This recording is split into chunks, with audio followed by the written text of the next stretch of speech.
आज का हमारा टॉपिक है पदार्थ एवं आयुर्वेद निरूपण। पदार्थ में सबसे पहले जरूरी जानना है पदार्थ की डेफिनेशन। तो पदार्थ की डेफिनेशन के लिए यहाँ दिया गया है पद पदस्य अर्थ है पदार्थ है। तो पद और उसका अर्थ।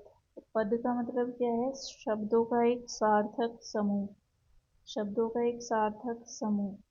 सार्थक मतलब जिसका कोई अर्थ निकलता हो। जैसे राम स्कूल जाता है तो इसका एक अर्थ निकल रहा है कि राम स्कूल में जा रहा है। अब अगर हम ऐसे बोले राम, फिर बहुत देर बाद बोलते हैं स्कूल, फिर जाता है, तो उसका कोई भी अर्थ नहीं निकलता। तो इसलिए पद क्या है? शब्दों का एक सार्थक समूह। दूसरी डेफिनेशन क्या है? प्रमिति विषया पदार्था। प्रमिति मतलब यथार्थ ज्ञान का विषय।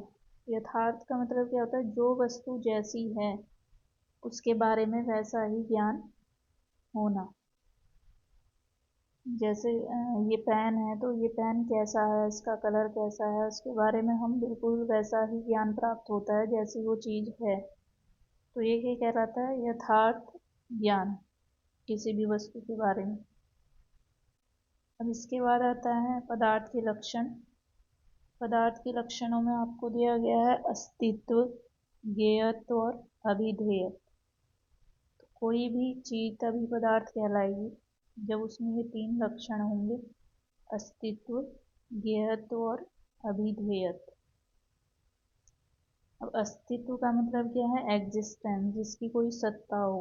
सत्ता मतलब जो आपको दिखाई देता हो, जो स्थान घेरता हो, ऐसी चीज क्या कहलाएगी? अस्तित्व। दूसरा है ज्ञेयत्व। अब जिसका अस्तित्व होगा उसी के बारे में, जो आपको चीज़ दिखाई दे रही होगी उसी के बारे में आप कुछ जानना भी चाहोगे, तो वो क्या कहलाता है? ज्ञेयत्व। किसी वस्तु के बारे में जानकारी प्राप्त करना।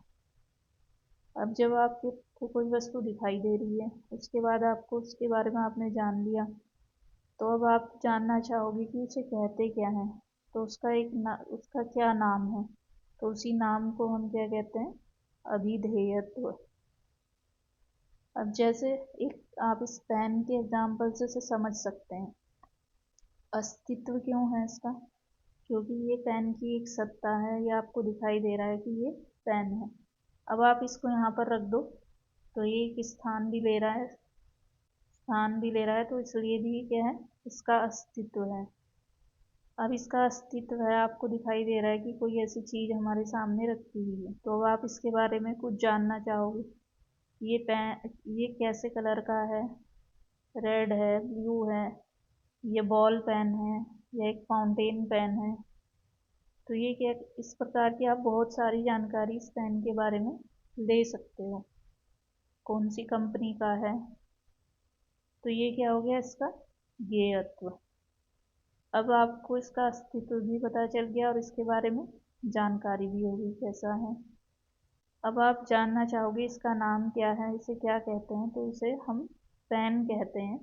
और पेन क्यों कहते हैं? क्योंकि ये लिखने का कार्य करता है। तो जो भी चीज़ लिखने का कार्य करती है उसे हम पेन कहते हैं। क्योंकि ताकि इसकी एक पहचान है, तो हमने इसको एक पहचान दी है कि ऐसा कार्य जो वस्तु करती है वो पेन होता है। तो ये पेन क्या है? इसका अभिधेयत्व।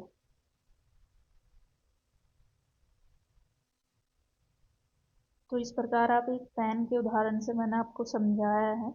इसमें आप और भी एग्जाम्पल ले सकते हो। जैसे एक कॉपी है, ये एक कॉपी है, इस कॉपी का अस्तित्व है क्योंकि ये एक स्थान घेर रही है। उसके बाद इसका ज्ञेयत्व कैसे होगा कि आप इसमें कितने पेज हैं, कौन सी कंपनी की है, और कैसे इसके पेपर है, रफ हैं या स्मूथ हैं। अब क्या है? अभिधेयत्व। तो अब इसका नाम क्या है? कॉपी से क्यों कहा गया है या नोटबुक क्यों कहा गया है? क्योंकि हम इसमें लिखने का काम करते हैं। दूसरा, ये पेपरों का एक बंडल है जिसे हमने क्या कह दिया, एक जगह बाइंड कर दिया है पेपर्स को, तो वो हमारी नोटबुक बन गई या कॉपी। तो इस प्रकार आप बहुत सारे उदाहरण से इसे लिख सकते हो। तो पदार्थ जो है, पदार्थ की डेफिनेशन, पदार्थ के लक्षण आपको ऐसे ही लिखने हैं। और जब भी आप एग्ज़ाम में लिखें तो एग्ज़ाम्पल ज़रूर लिखें, क्योंकि एग्ज़ाम्पल लिखने से आपके जो आंसर है वो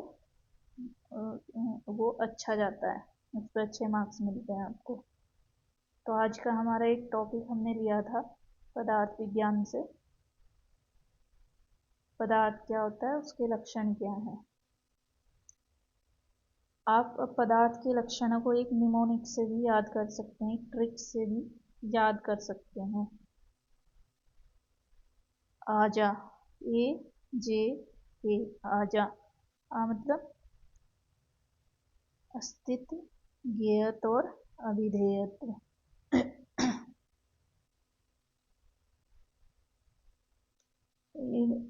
आपको विशेष रूप से ध्यान रखना है कि आपको जो भी जिस सीक्वेंस में चीज़ें दी गई हैं उसी सीक्वेंस में याद रखना है। Thank you.